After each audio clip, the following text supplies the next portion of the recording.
What if your absolute lowest moment was the exact second your life changed forever? Nora Calloway had $31.17 to her name.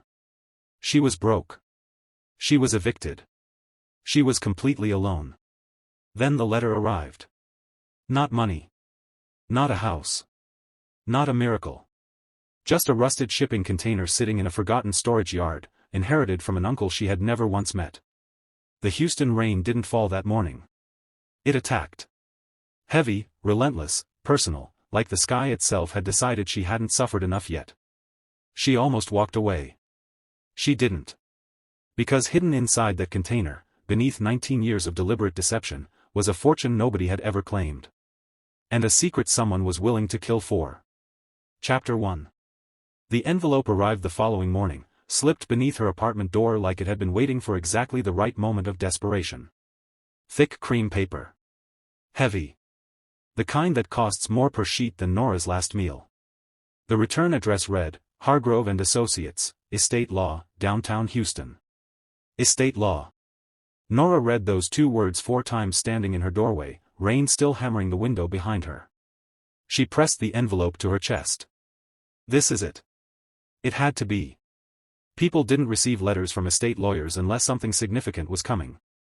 2 hours later she sat in a leather chair that felt designed to make her feel small. Across a mahogany desk the size of a door sat a man named Mr. Hargrove, silver-haired, wire-framed glasses, the measured calm of someone who delivered news for a living and had stopped feeling it years ago. Your great-uncle, he said, sliding a thin file across the desk without preamble. Desmond Calloway. Passed away 11 days ago in Beaumont. No spouse. No children. No known associates. He paused. You are his only surviving blood relative. Nora leaned forward slightly. Her hands were trembling. He left an estate. Hargrove removed his glasses. Ms. Calloway, Desmond was unconventional. He lived entirely off-grid for the last 2 decades. No bank accounts. No property titles. No investments. He folded his hands. The entirety of his estate is a single 40-foot steel shipping container located at Portside Industrial Storage, Bay 9, Unit 31. The room went very quiet. A container, Nora repeated. Yes. That's everything? That is everything. Hargrove slid a brass key across the desk. Heavy. Old. A manila folder beside it. Desmond was what some might call a reclusive collector. Others might say a hoarder. He trusted no institution, no government, no individual. Neighbors in Beaumont reported he hadn't spoken to another person in over 3 years. Whatever he valued, he kept in that container. Nora stared at the key.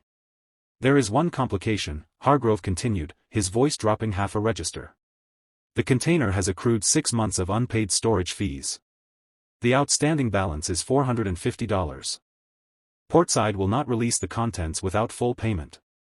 He cleared his throat. If the balance is not settled by Friday at noon, 2 days from now, the container and everything inside it will be legally seized and auctioned. Friday. Noon. Nora looked at the brass key. She looked at the folder. She looked at the lawyer's face, which offered nothing resembling hope. $450. She had 31. She picked up the key anyway. Chapter 2. There was one thing Nora had never sold. Through the medical bills. Through the eviction notices. Through every account drained and every door closed, she had sold furniture, electronics, clothes, her car. She had crossed every line she swore she wouldn't cross. Every line except one. Her mother's bracelet was silver. Simple. A thin chain with a single engraved charm, and, always, in her mother's handwriting, reproduced in metal the year before the diagnosis. Nora had worn it every day for 4 years. She had slept in it. She had never once unclasped it in a moment of desperation. Until now. The pawn shop on Millam Street smelled of dust and old decisions. The man behind the counter, thick-armed, reading glasses pushed to his forehead, name tag reading Carl, picked the bracelet up without ceremony and turned it under the light. Sterling. Personalized engraving reduces resale. He set it down. $80. Carl. Nora's voice came out steadier than she felt. That bracelet is the only thing my mother left me. I need $450. It is life or death, I am not exaggerating those words. Carl looked up. Studied her face for a long moment, the kind of look that measured exactly how far gone a person was. He exhaled slowly through his nose. $450, he said finally, pulling a form from beneath the counter. 30-day hold. You come back with $480, principal plus interest, it goes back on your wrist.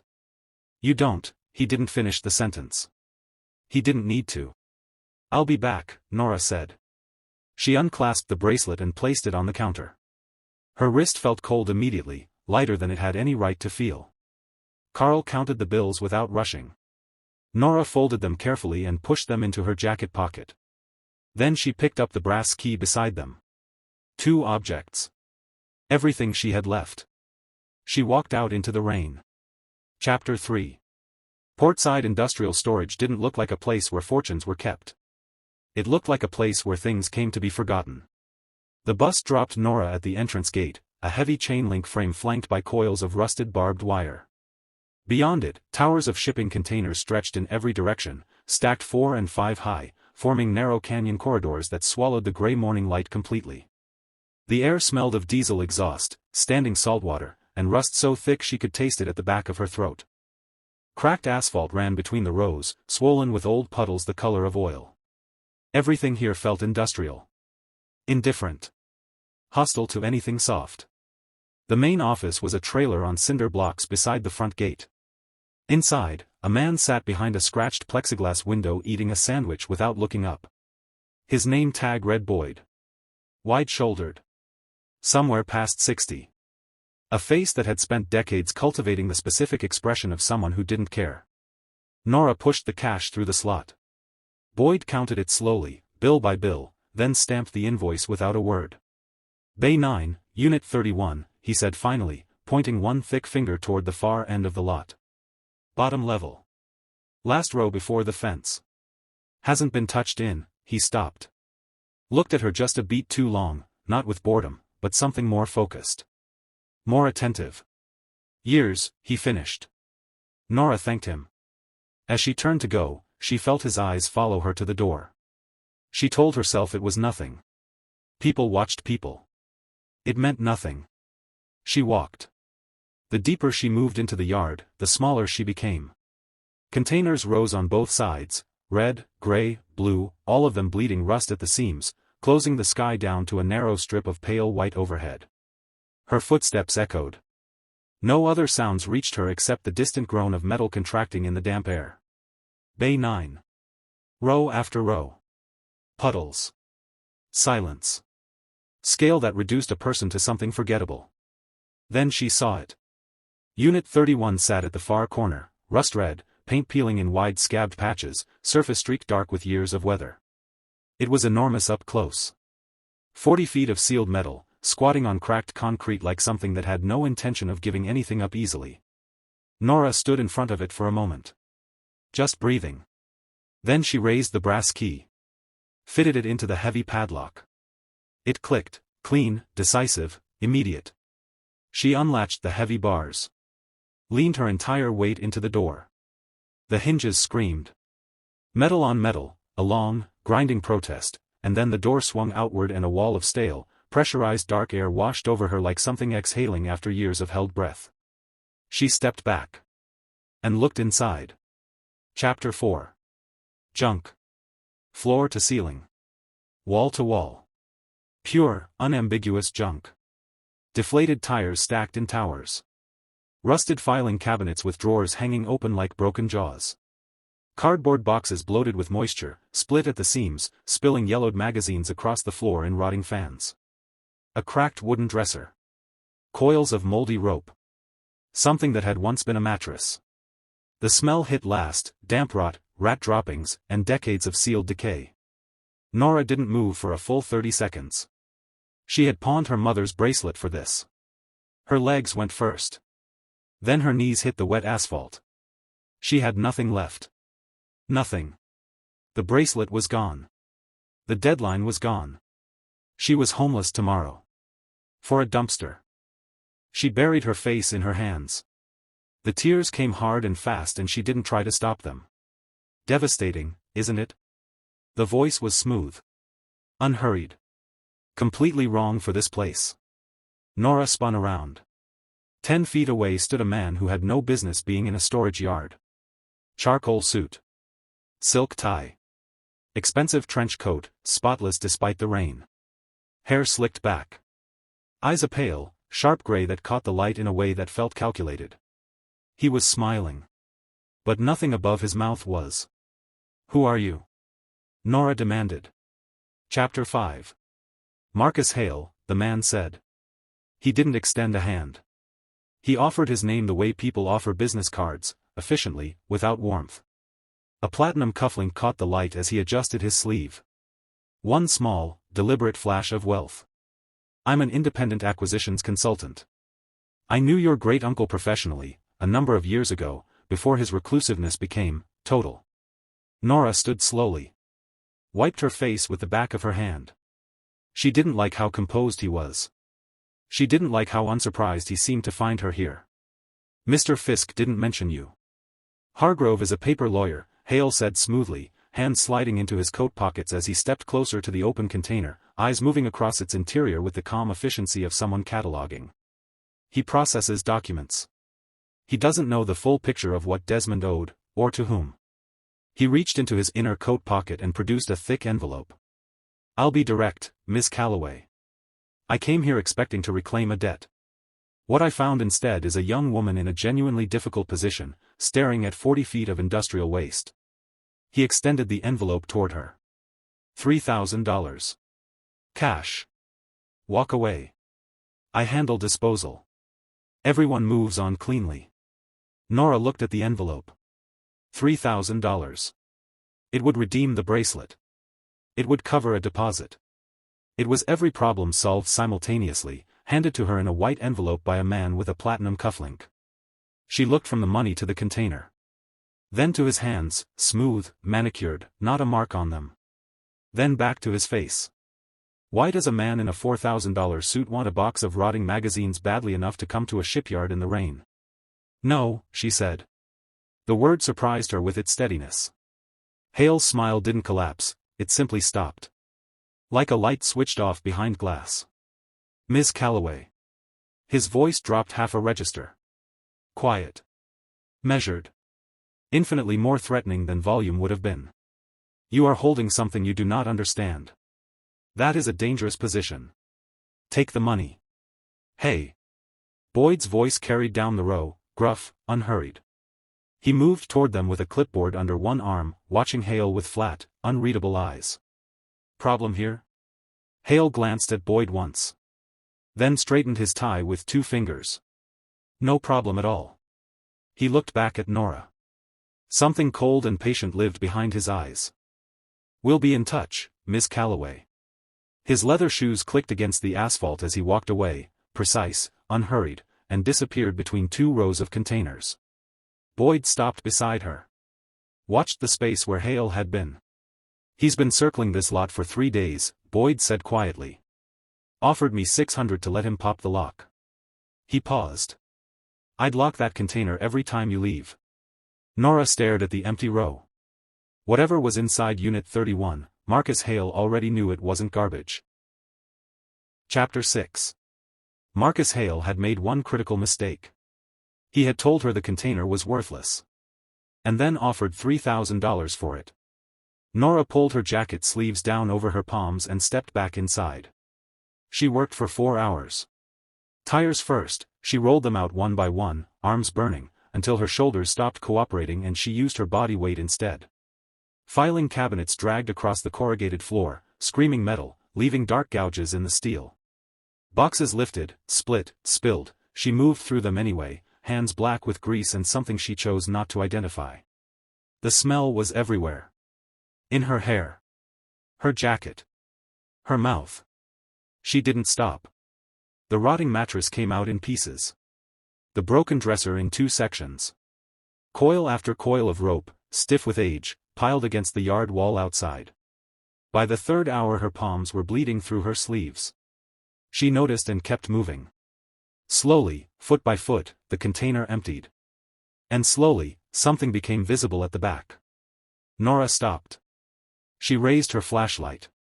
Every wall in the container was corrugated steel, vertical grooves running floor to ceiling, the standard ribbed pattern of industrial shipping construction. She had been staring at those grooves for hours without registering them. The back wall had no grooves. It was completely flat. Smooth.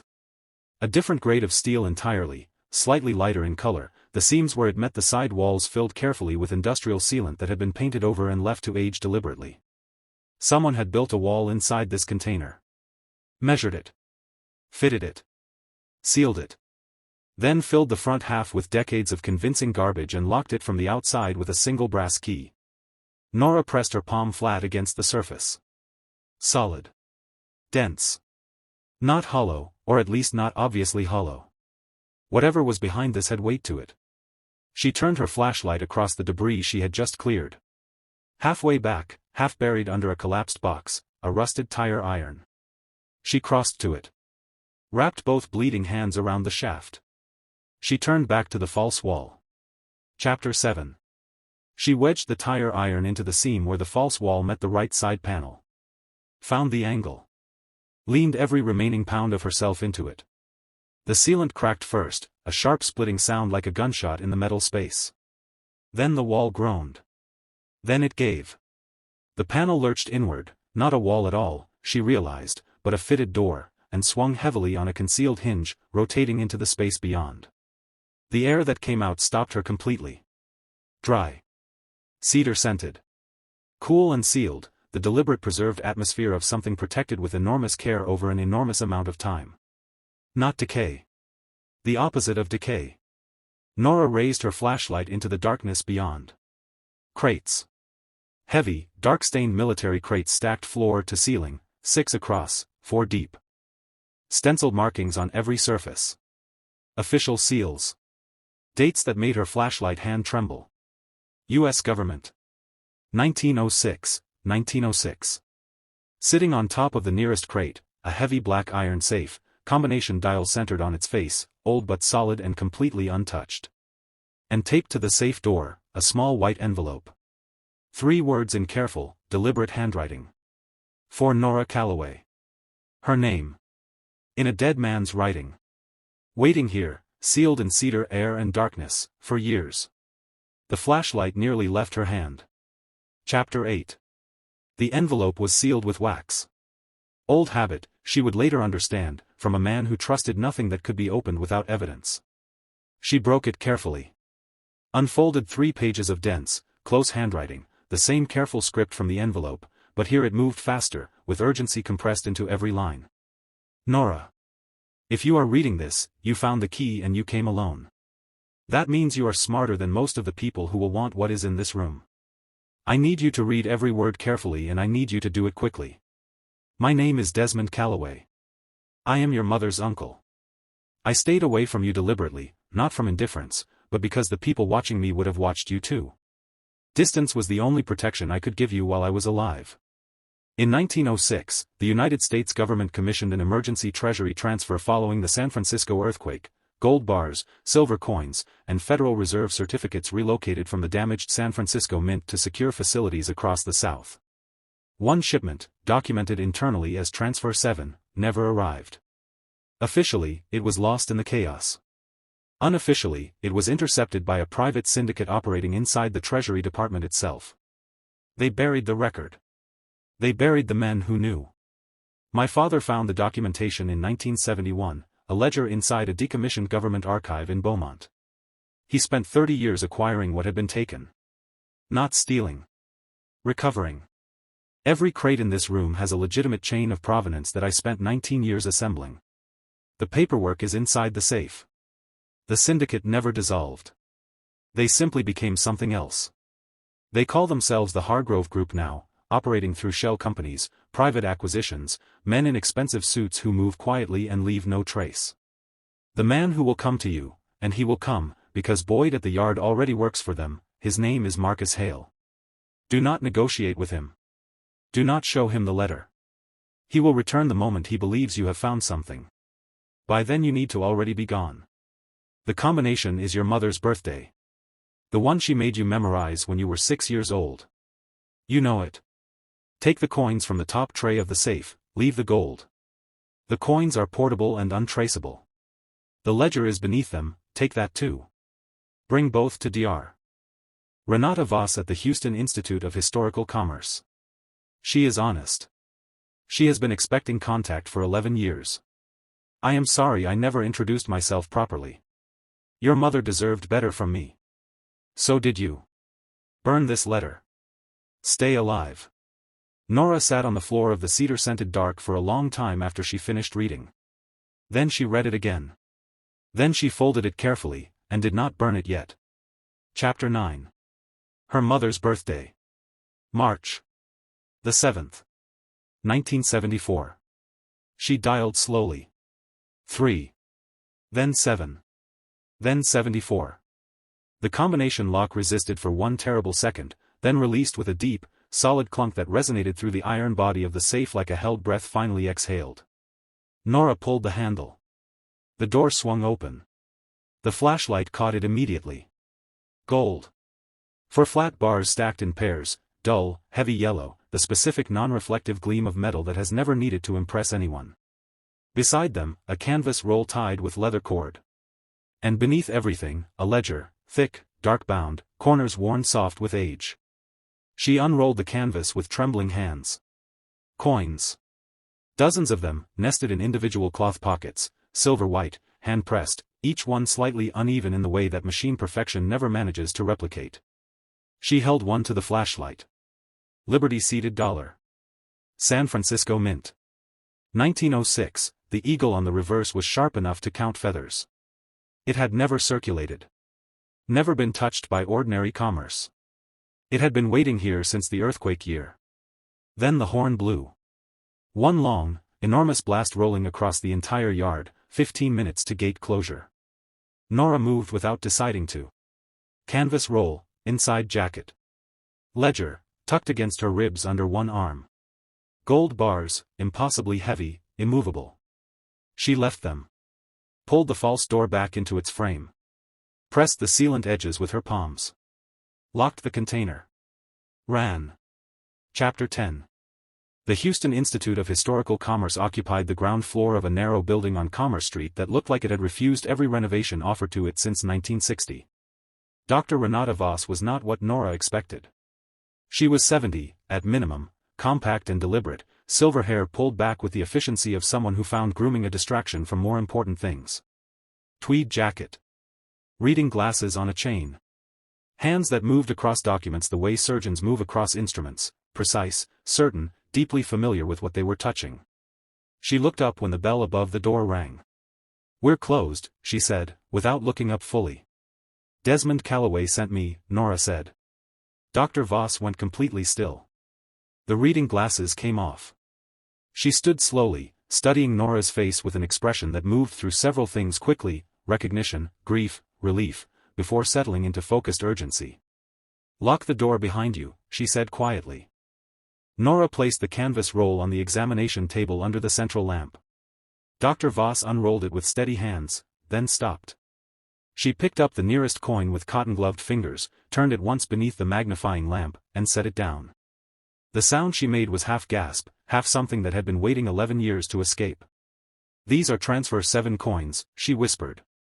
1906 San Francisco Mint. Pre-circulation. "I've been looking at documentation for over a decade and never thought I'd actually," she stopped herself. Steadied. "Each of these coins is worth between $300,000 and $350,000. She looked up. "How many are in the roll?" Nora counted. 14. The math arrived slowly, then all at once. Her knees found the edge of the chair behind her. "The Hargrove Group has been hunting this shipment since 1987, Dr. Voss continued, pulling a worn file from a locked cabinet with the speed of someone who had kept it close for years. "Marcus Hale is their acquisitions enforcer. 3 previous recovery attempts, 2 in Nevada, 1 in New Mexico. Both times the custodians didn't survive long enough to testify." She placed a business card on the table. "Federal seal. Call Agent Diaz tonight." "Not tomorrow. Tonight." Outside, a grandfather clock in the corner marked 9 o'clock. One clean, resonant strike at a time. Chapter 11. She got the call at 4 a.m. Boyd's voice, low, fractured, barely holding the performance together. Someone's been at your container. You should come now. Nora was already dressed. She had not slept. She called Agent Diaz before she left the building. The yard was pre-dawn gray when she arrived, gates already open, which they shouldn't have been. She moved through the container corridors quickly, staying close to the walls, footsteps silent on the wet asphalt. She heard them before she saw them. Marcus Hale stood at the open doors of Unit 31, two men behind him, large, methodical, already inside. Boyd stood at the row entrance with his arms crossed, watching the approach path. Not guarding. Directing. The traitor seed had bloomed exactly as Desmond said it would. Hale had the tire iron. He had found the seam. He was already working the false wall when Nora stepped into view at the row entrance. Miss Calloway. He didn't turn around. I was hoping you'd come back. Saves me the trouble of finding you. The false wall swung inward. What happened next took 4 seconds. Desmond Calloway had spent 2 decades being described as paranoid. What nobody had accounted for was that paranoid and brilliant were not mutually exclusive. The hidden space had been rigged, a tension wire running across the upper frame of the false door, connected to 2 shelving brackets loaded with iron salvage, old bolts, bearing casings, dense scrap, suspended above the entrance. A simple mechanism. Gravity operated. Requiring only that someone open the door without knowing the release cord hanging on the left interior wall. Hale's man opened the door. The iron came down. The sound was enormous, a single percussive crash of metal on metal that rang through the entire row like a struck bell. Both men went down. Hale spun, stumbling backward out of the container, and walked directly into 3 federal agents moving at speed from the far end of the row. Marcus Hale. Agent Diaz's voice was flat and practiced. Federal custody. Hands. Hale looked at the agents. Looked at Nora. Looked at the ledger she was holding. Something crossed his face, not rage, not fear, recognition. The specific recognition of a man who had played a long game and just watched someone else win it. He put his hands up. Boyd tried to walk. One agent peeled off without breaking stride and had him against the container wall in seconds. Boyd's clipboard hit the asphalt. His name tag caught the early light. Boyd. He wouldn't meet Nora's eyes. She didn't need him to. She stood at the entrance to row 9 and watched the arrests with her hands in her pockets. No satisfaction. No performance of victory. Just the specific quiet that arrives when something long and wrong finally stops. Agent Diaz came to stand beside her after the vehicles had gone. The ledger documents 37 years of the Hargrove Group's acquisition operations, she said, not looking at Nora. Names, accounts, recovery attempts, the custodians they removed. She paused.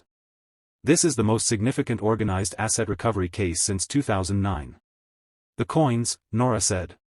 Provably federal property recovered by a private citizen under legitimate inheritance. Diaz nodded once. A government recovery bounty applies. 15% of assessed value, paid directly to the finder. She glanced sideways. Dr. Vasa's preliminary assessment puts the full container contents at somewhere above $4 million. The rain had stopped overnight. Nora hadn't noticed until now. The sky above the container yard was pale and clear and entirely new. Chapter 12. She went to Millam Street first. Before the lawyers. Before the federal paperwork. Before any conversation about bounties or assessments or what came next. Carl was behind the counter when she walked in. He recognized her before she reached the glass. She placed the cash down without counting it. The bracelet, she said. Carl unlocked the case without a word. Set it on the felt pad between them. Nora fastened it around her wrist, one small click, and stood completely still for a moment. Always. Still there. As if it had simply been waiting. Outside, the Houston sky had opened into something clean and pale and entirely unhurried. The rain that had pressed down on everything since the beginning had stopped sometime in the night, quietly, without announcement, and left the streets washed and new. Nora stood on the pavement with her mother's bracelet on her wrist and $4 million in a cedar-scented container waiting to be counted. Before you go, one question. What did you pawn, not for money, but for hope, that you are still waiting to reclaim? Because here is what Desmond Calloway understood that everyone else had missed. The fortune was always there. It had been there for over a century. It simply needed someone willing to dig past 40 feet of convincing garbage to find it. Most people saw the junk and walked away. Nora knelt down in it. That was the only difference. If this story moved something in you, subscribe, leave a like, and drop one word in the comments describing what you are still digging toward. The container isn't empty. Keep going.